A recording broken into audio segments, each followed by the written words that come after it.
99 سے لے کر اگر آپ 111 تک دیکھیں، آگے اللہ سبحانہ تعالیٰ فاسٹ فارورڈ کر کے ہمیں بتا رہے ہیں اب اس کی موت آ گئی، اب برزخ آ گیا، اب آگے چلا گیا، اب اگلی زندگی جب اس کی شروع ہوئی، اب اس کی زندگی میں کیا ہے، ریگریٹس ہی ریگریٹس ہیں.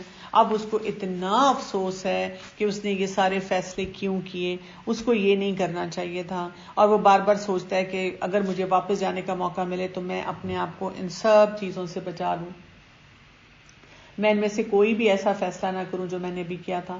ریگریٹس جو ہوتی ہیں، یہ کیا ہوتا ہے، یہ انسان کو کئی دفعہ نیگیٹو دماغ میں اس کے بھر دیتے ہیں، نیگیٹیوٹی، اور انسان اپنے آپ کو اتنا زیادہ بلیم کرنا شروع کر دیتا ہے جب انسان کو کسی چیز کا ریگریٹ ہو، اور یہ بڑا پینفل ایکسپیرینس ہوتا ہے. جب انسان اتنا ریگریٹفل ہو جاتا ہے، افسوس ہوتا ہے، تو اگر کوئی اپرچونٹی اس کے سامنے آ بھی رہا ہو دنیا میں تو وہ اس کو استعمال ہی نہیں کرتا. یعنی آخرت کے ریگریٹس تو ایسے ہیں کہ ہم واپس ہی نہیں جا سکتے، لیکن دنیا میں آپ دیکھیں جب ہمیں کسی چیز کا ریگریٹ ہوتا ہے اور ہم صرف اس میں بیٹھے رہتے ہیں، افسوس کرتے رہتے ہیں، آگے نہیں بڑھتے، تو کیا ہوتا ہے، کیا ہمارا مسئلہ حل ہو جاتا ہے؟ نہیں، بالکل بھی نہیں حل ہوتا. تو یہاں پہ ہمیں کیا سمجھنے کی ضرورت ہے کہ جب انسان کو افسوس ہو کسی بات پہ کہ یہ مجھے نہیں کرنا چاہیے تھا، نیگیٹیوٹی آئے تو نیگیٹیوٹی کو نہیں اپنے اندر آنے دیں. آپ فوراً سوچیں کہ اللہ تعالیٰ نے، اللہ کا شکر ہے مجھے دنیا میں دکھا دیا، مجھے دنیا میں افسوس ہوا، یہ نہیں کہ میں آخرت میں جا کے ریگریٹ کروں. مجھے کیا کرنے کی ضرورت ہے، مجھے یہیں سے کوئی اپنا طریقہ درست کر لینا ہے. یہاں پہ یہ بھی بات ہو رہی ہے کہ وہ کہتے ہیں ہم تو بہت تھوڑا ٹائم رہے، تو دیکھیں یہاں سے جانے کے بعد انسان کو ایسا ہی لگے گا کہ میں نے تو کچھ بھی وہاں پہ نہیں کیا، کوئی ایسی زندگی نہیں گزاری. اور آخر میں دعا آ رہی ہے، رب اغفر وارحم وانت خیر الراحمین، اے میرے رب تو بخش دے اور رحم کر، اور تو سب مہربانوں سے زیادہ مہربان ہے. پھر اس کے بعد ہم آگے چلتے ہیں اور بہت اہم سورت جو ہے وہ شروع ہو رہی ہے، سورہ نور. ٹھیک ہے، اور سورہ نور جو ہے یہ سورت ہمیں کیا بتاتی ہے، اگر ہم اس کی طرف دیکھیں، یہ ہمیں نور جو ہے، روشنی دینے والی سورت ہے. اچھا، یہاں پہ میں تھوڑی سی یہ بھی بات کروں گی کہ یہ 3 سورتیں ہیں جو بہت زیادہ انٹر کنیکٹڈ ہیں. پہلے سورہ المومنون ہے، پھر اس کے بعد سورہ نور ہے، اور اس کے بعد سورہ فرقان ہے.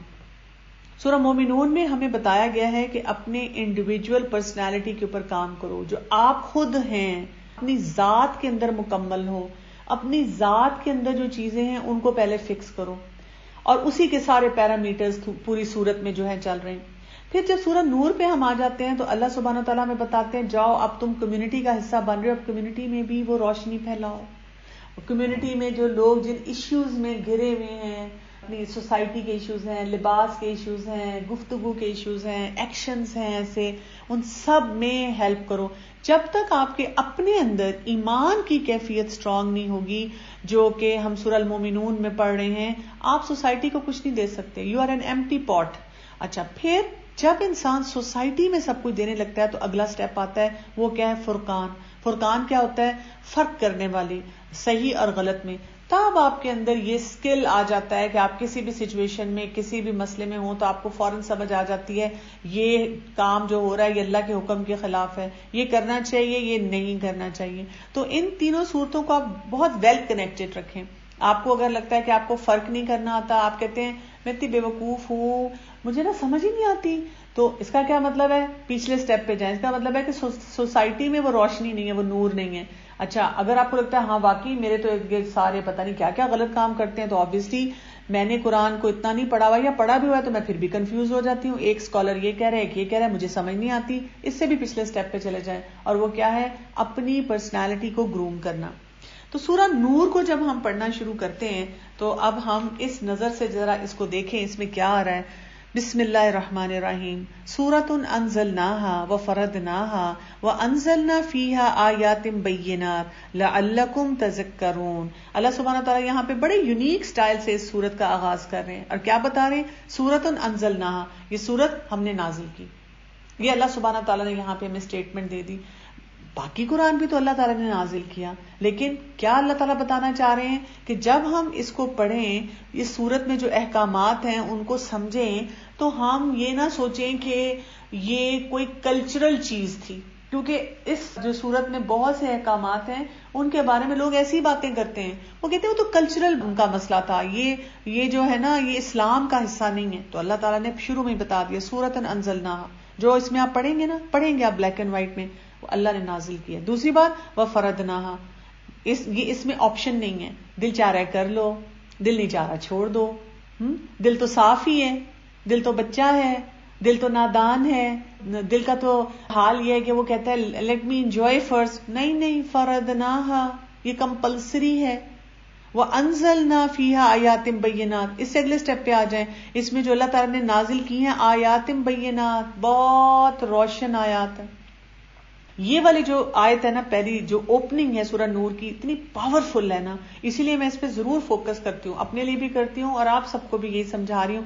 اب دیکھیں اللہ سبحانہ و تعالیٰ نے ہمارا جو مائنڈ سیٹ ہے، جو سائیکی ہے، جو دنیا میں لوگ باتیں بتا رہے ہیں، ہمیں پہلے ہی سمجھا دیا کہ یہ اللہ نے نازل کی ہیں جو اس میں احکامات ہیں، یہ فرض احکامات ہیں، اس میں آپشن نہیں ہے. اور تیسری بات کیا ہے، یہ کوئی ایسی کمپلیکیٹڈ تھیوری نہیں ہے کہ اس کے لیے آپ کو بہت انٹلیکچوئل ہو کے سوچنا پڑے گا اور سال ہر سال کی محنت کرنی پڑے گی اور آپ کو سمجھ آئے گی. It's very easy. ابھی ہم احکامات پڑھیں گے، 2 منٹ میں آپ کو سمجھ آ جائے گا کہ اللہ سبحانہ تعالیٰ ہمیں بتا کیا رہے ہیں، چاہ کیا رہے ہیں. اور آپ دیکھیں اس کے فوراً بعد کیا آ گیا، زنا کی بات آ گئی. زنا کار مرد اور عورت، ان کو 100 کوڑے لگاؤ اور تمہیں ہرگز ان پہ ترس نہ آئے. آج آپ دیکھ لیں ہر دوسرے دن ہمارے سوشل میڈیا پہ، ٹی وی پہ، اسکرینز پہ، اخباروں میں کوئی نہ کوئی ریپ کا کیس آ رہا ہے، بچوں کی سیکشل ابیوز کے کیسز آ رہے ہیں، اور ہم ابھی تک یہی فیصلے نہیں کر پا رہے کہ ان کا کرنا کیا ہے. آپ دیکھیں اسی لیے اللہ سبحانہ تعالیٰ نے قانون دیا ہے. یہ سوسائٹی میں تاریکی ہے، یہ نور نہیں ہے جس جگہ پہ یہ مسئلے ہو رہے ہیں. اور مسئلہ کہاں پہ ہے؟ کیا صرف ان لوگوں کو پکڑ کے سزا دینے کا ہے؟ نہیں، ہمارے اپنے اندر کمی ہے. ہم میں سے ہر شخص کو انڈیویجلی اس وقت سورہ المومنون والا کردار اپنے اندر لانا ہوگا. صرف لوگوں کو پکڑوانے سے مسئلے نہیں حل ہوں گے، وہ کردار لے کر آئیں. لیکن یہاں پہ سزا بڑی سخت بتا دی گئی اور کہا گیا بالکل کوئی اس پہ ترس نہ کھائے. یہیں پہ بات نہیں رکتی، اس سے اگلی بات آ جاتی ہے کہ اگر کوئی سلینڈرنگ کرتا ہے، اگر کوئی کسی پہ تہمت لگاتا ہے تو 80 کوڑے اسے لگیں گے. کسی کے بارے میں بھی کیجول سٹیٹمنٹ پاس کرتے ہوئے بہت محتاط رہو. یہ نہیں کہ کسی کے بارے میں بیٹھ کے کہو او اس کا تو اس سے افیئر ہے، oh so and so is sleeping with so and سو.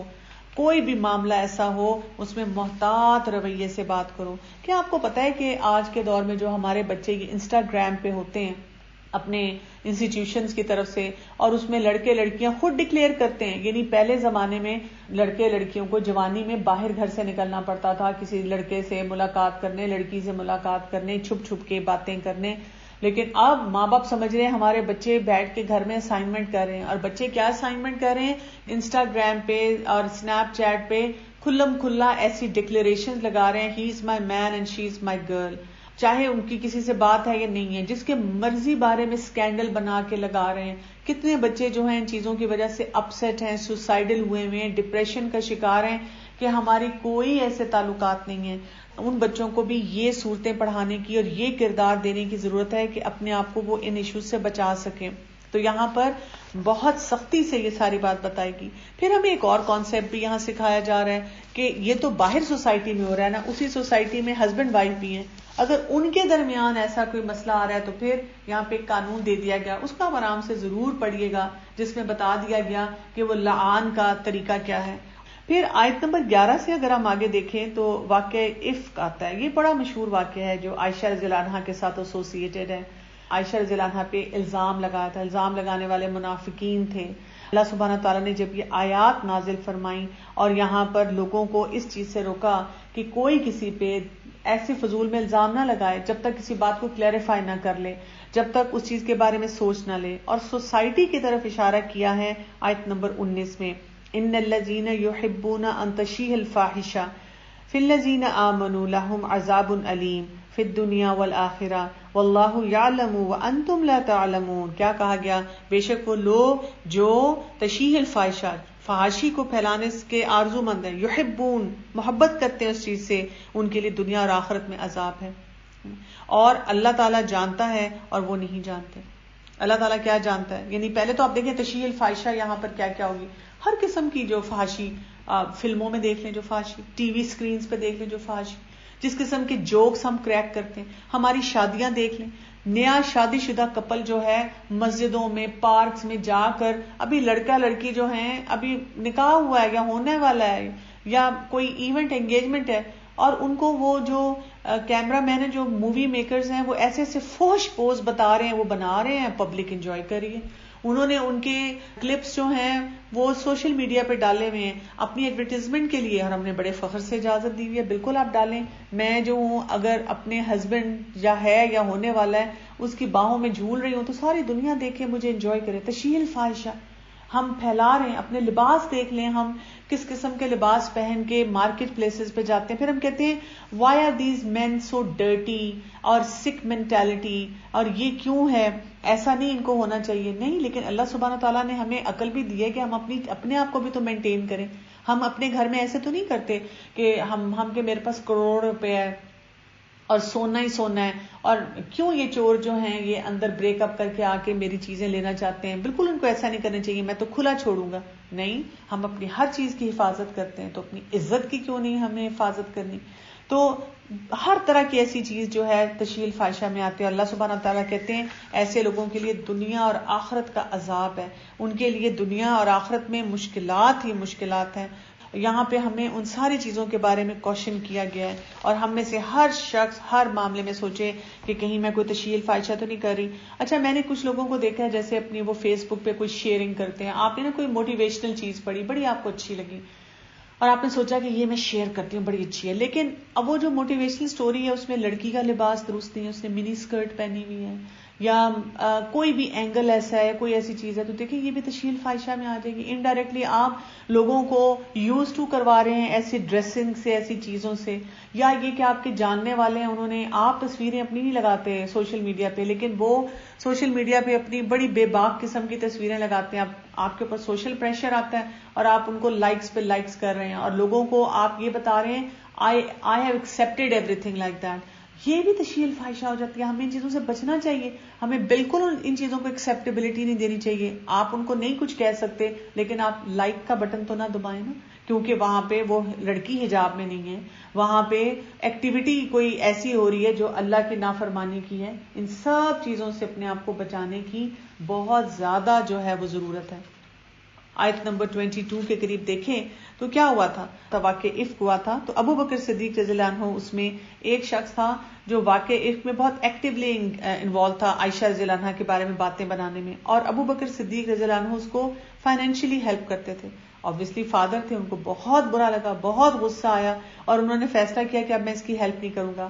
تو اللہ سبحانہ تعالیٰ نے وہاں پہ آیات اتار دی کہ کیوں نہیں ہیلپ کرو گے، کرنی چاہیے ہیلپ. تو یہاں سے ہمیں کیا پتا چلتا ہے کہ اگر ہم کسی کو ہیلپ کر رہے ہیں کسی بھی معاملے میں، فی سبیل اللہ کر رہے ہیں، اپنی آخرت کے لیے کر رہے ہیں، اللہ کی خاطر کر رہے ہیں. اگر کوئی ہمیں مس یوز کرتا ہے تو اس کو ہینڈل کرنے کے اور طریقے ہیں. جیسے آپ دیکھیں کہ ہم اپنے ملازمین کو بہت فیسیلیٹیٹ کرتے ہیں مختلف معاملات میں، یا ہمارے ورکرز ہوتے ہیں، تو اگر وہ چھوڑ کے چلا جائے تو ہمیں بڑا دکھ ہوتا ہے. ہم کہتے ہیں ہائی میں نے تو اس کو اتنے کپڑے دیے تھے اور اس کو اتنے پیسے دیے تھے، جو دیا تھا ہم نے اللہ کی خاطر دیا تھا. اگر ہم اس وجہ سے دیں کہ وہ لوگ ہمیں صرف فائدہ پہنچا رہے ہیں تو یہ ہماری نیت ہی غلط ہو جاتی ہے. تو ابو بکر صدیق نے جب یہ آیات نازل ہوئی فوراً جا کر ان کی جو ہے وہ ہیلپ کی تھی. آیت نمبر 26 جو ہے اس میں بڑا امپورٹنٹ پرنسپل بتایا جا رہا ہے. کیا آ رہا ہے؟ الخبیثات للخبیثین والخبیثون للخبیثات والطیبات للطیبین والطیبون للطیبات. خبیث مرد خبیث عورتوں کے ساتھ اور پاک مرد جو ہیں وہ پاک عورتوں کے ساتھ. اچھا، اس والی آیت کو لوگ بہت کوٹ کرتے ہیں، وہ کہتے ہیں اچھا میں نے تو دیکھا تھا ایک آدمی تھا وہ بہت برا تھا اور اس کی بیوی بڑی نیک تھی، یا وائس ورسا کہ جی آدمی بڑا اچھا تھا لیکن بیوی بہت ہی خراب تھی. تو یہ کیسے ہو گیا؟ قرآن میں تو یہ بات آئی ہے. بیسیکلی یہاں پہ ہمیں یہ سمجھایا جا رہا ہے کہ ہم غلط ریزن کی وجہ سے شادی نہ کریں. جب شادی ہماری ہو وہ رائٹ ریزن کے لیے ہو. جیسے بہت سی مائیں کیا کرتی ہیں، اپنے بچوں کی وہ کسی بھی وجہ سے تربیت نہیں کر سکی، یا انہوں نے کوشش کی لیکن بچہ نہیں سیٹل ہوا، اب وہ جا کر ایک دینی لڑکی لاتی ہیں. اتنا بچہ کنونسڈ ہوتا ہے کہ کہتا ہے ٹھیک ہے اماں آپ حجاب والی لڑکی لیں. اب وہ حجاب والی لڑکی سے یہ ایکسپیکٹ کر رہی ہوتی ہیں کہ میرا بچہ جو نماز نہیں پڑھتا، جو باقی کام نہیں کرتا، تم اس کو کنونس کر کے ساری چیزیں سکھاؤ. آپ دیکھیں کئی دفعہ وہ لڑکا جو ہے اس بچی بیچاری جو بڑی نیک ہوتی ہے شریف ہوتی ہے اس کا حجاب بھی اتروا دیتا ہے، اس کی ساری اس حساب سے اس کو سپورٹ ہی نہیں کرتا. کتنی لڑکیوں کے لیے بہت بڑا چیلنج بنا ہوتا ہے، کیونکہ ماؤں نے کہا ہوتا ہے نہیں ہاں جی نمازی بھی ہے، یہ بھی کرتا ہے. نماز وہ شاید عید کی ایک نماز پڑھتا ہے یا سال میں کوئی 2 نمازیں اس نے زبردستی پڑھ لی ہوتی ہیں، اور وہ اپنی ماں سے اتنی بحث کرتا ہے، وہ تو ایگری نہیں کرتا بائی پرنسپل کہ جی حجاب پہننا چاہیے یا اپنے آپ کو کور کرنا چاہیے. یہاں پہ ہمیں یہ بتایا جا رہا ہے کہ ہم جو معاملات کریں شادی کے سلسلے میں وہ صحیح بنیاد پہ ہونے چاہیے. یہ نہیں ہونا چاہیے کہ ہم اپنی زندگی کو آسان بنانے کے لیے کسی لڑکے یا لڑکی کو مس یوز کریں. اسی طرح کئی لڑکے ہوتے ہیں بہت نیک، بہت شریف، چاہ رہے ہوتے ہیں کہ شریف لڑکی ملے، لیکن اماں اور بہنوں کو نہیں پسند ہوتا. وہ کہتی ہیں لو جی ہمیں نہیں ایسی برقعے والی لے کر آنی، اس کا ہمیں کیا فائدہ ہوگا، ہمیں تو کوئی اچھی سی پیاری سی لانی ہے، ڈریس ٹو کل، تاکہ ہم لوگوں کے سامنے شو بھی تو مار سکیں کہ ہم کیسی بھابھی جو ہے وہ لے کر آئیں. آیت نمبر 27 سے جو ہمارے پاس سارا اب سسٹم اللہ تعالیٰ نے اس واقعے کے بعد دے دیا، اس کو ہم کہتے ہیں سد ذرائع، کہ پورے ماحول کو اب صاف ستھرا کرو. کیا ہمیں آداب بتا دیے گئے، کسی کو ملنا ہے تو کیسے ملنا ہے، سلام کرنا ہے، اجازت لینی ہے، دستک دینی ہے، نوک کر کے جانا ہے، مناسب وقت پہ جانا ہے، اطلاع دینا ہے. اور اگر کوئی اجازت نہیں دیتا تو اس کو مائنڈ بھی نہیں کرنا، وہ that is part of the game. اگر کوئی نہیں چاہ رہا کہ ہم آئیں تو ہم اس چیز کو اتنا بڑا جو ہے اپنے لیے ایشو نہیں بنا سکتے. پھر اس کے بعد آیت نمبر 30 اور 31 میں دیکھیں بہت ہی امپورٹنٹ آیات آ رہی ہیں جہاں پہ ہمیں پردے کا پہلا حکم جو ہے وہ مل رہا ہے.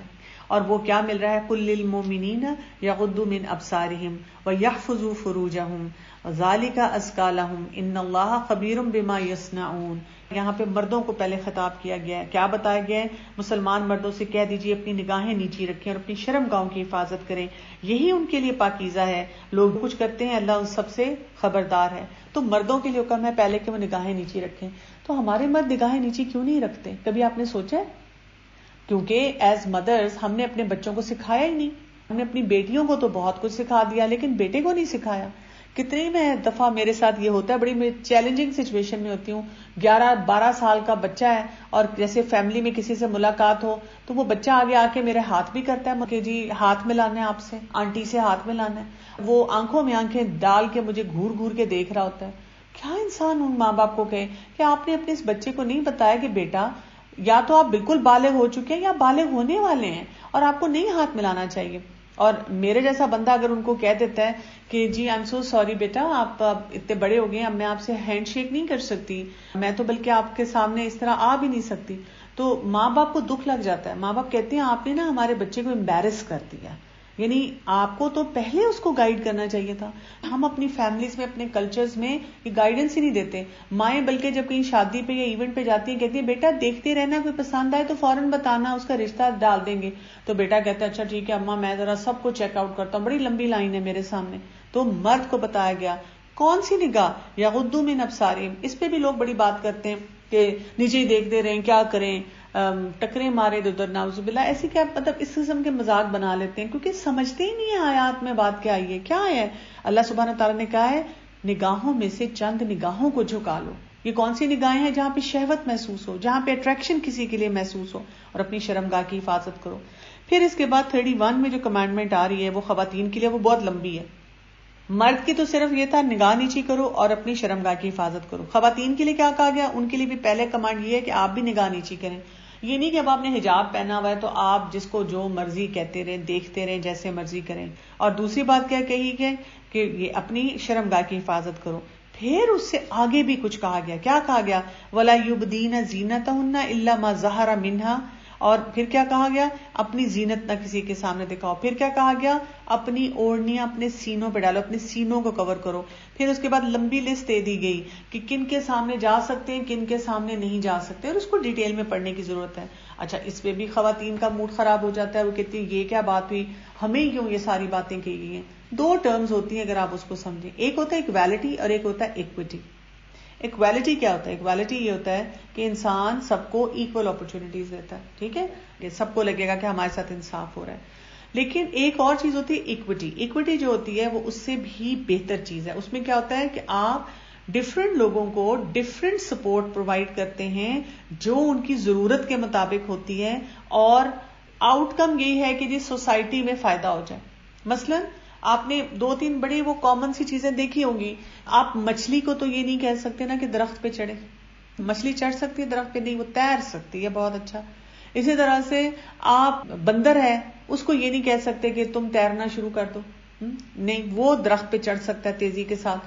تو یہ جو کانسیپٹ ہے اس کو ہم نے اچھی طرح سے سمجھنا ہے.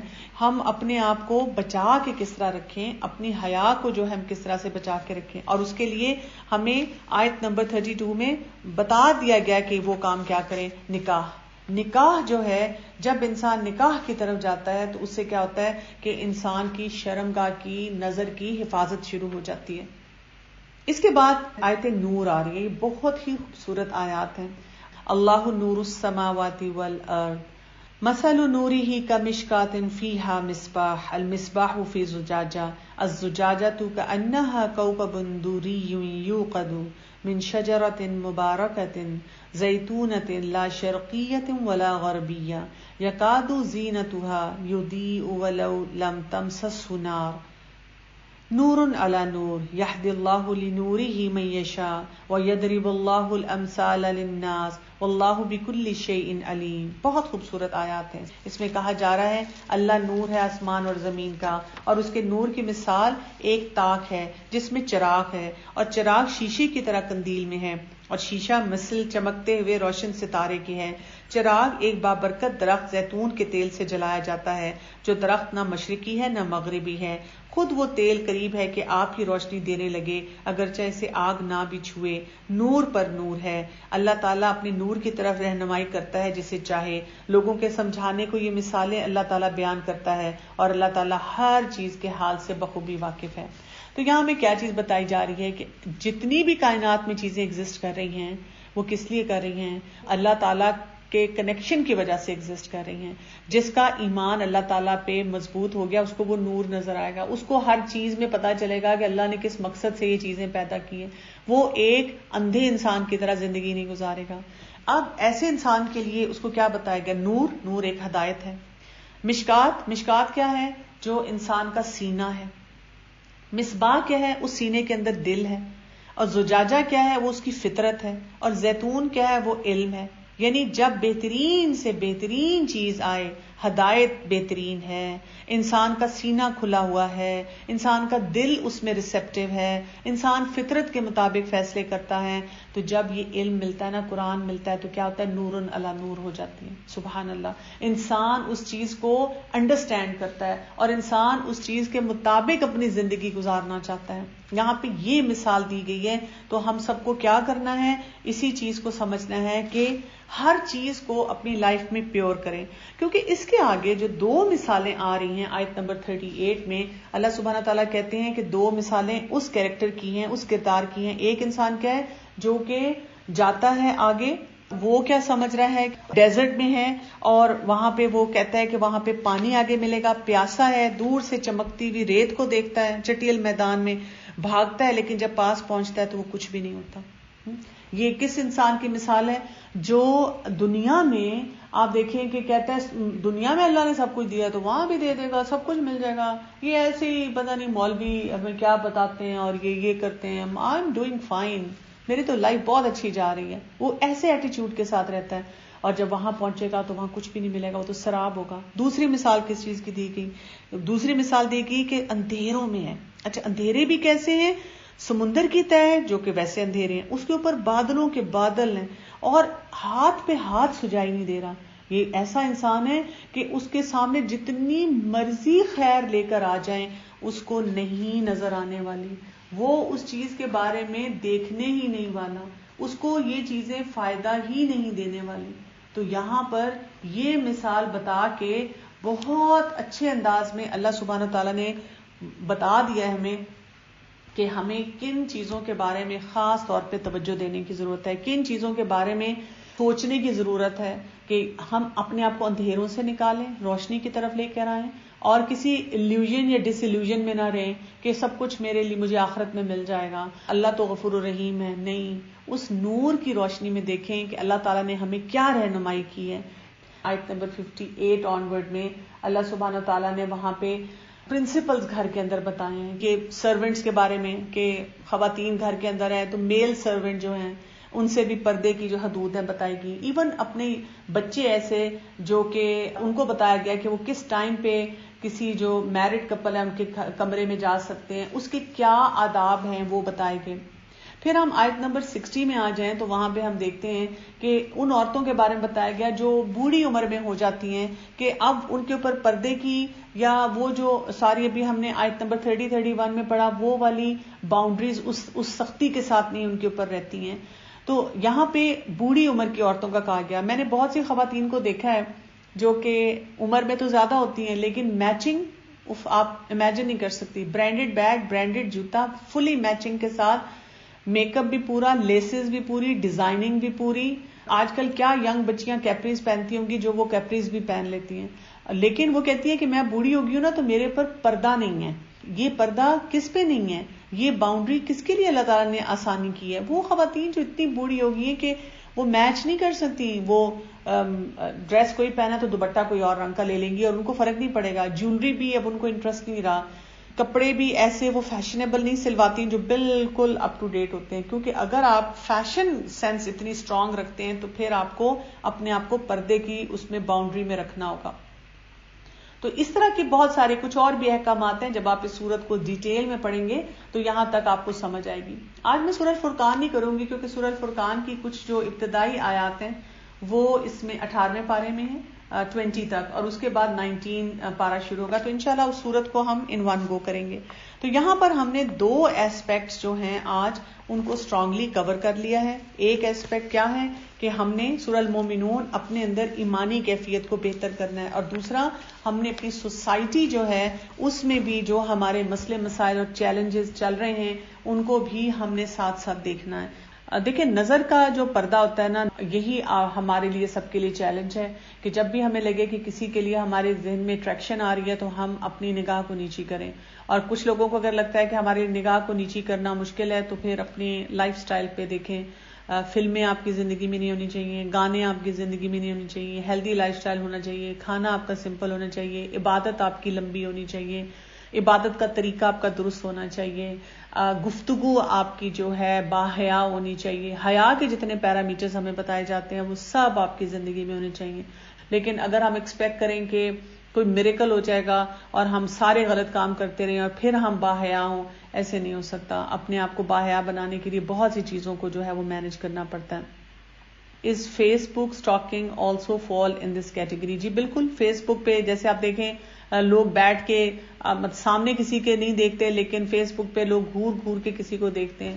تو وہاں پر بھی انسان کو اپنے اوپر کنٹرول کرنے کی ضرورت ہے کیونکہ یہ سارے اب چینلز جو ہیں ہمارے لیے بہت ایزیلی ایکسیسیبل ہیں اور obviously ہمارے لیے بہت بڑا ایک مشکلات کا جو ہے وہ پیکج لے کر آتے ہیں.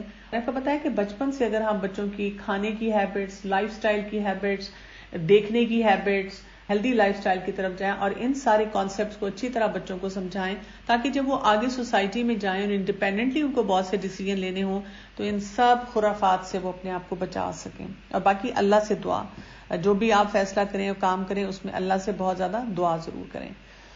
تو آپ سے اجازت چاہوں گی. ربنا تقبل منا انک انت السمیع العلیم وتب علینا انک انت التواب الرحیم. سبحانک اللہم وبحمدک اشہد ان لا الہ الا انت استغفرک واتوب الیک. السلام علیکم ورحمۃ اللہ وبرکاتہ.